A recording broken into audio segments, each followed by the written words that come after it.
1970s.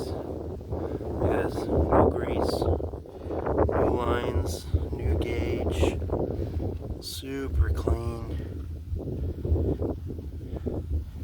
New seat with plastic on it.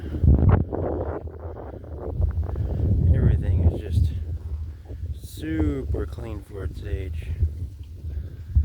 $1,200. Case.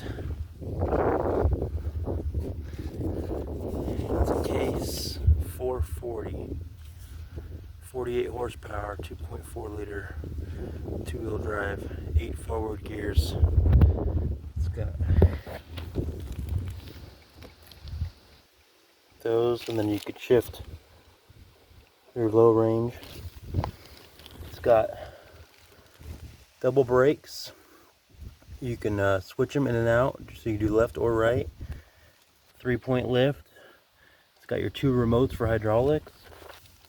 That right there, that gauge down there, that's for, or that pedal down there, that's for posi traction. The pedal down below there, that's your throttle. Really cool. This is your clutch.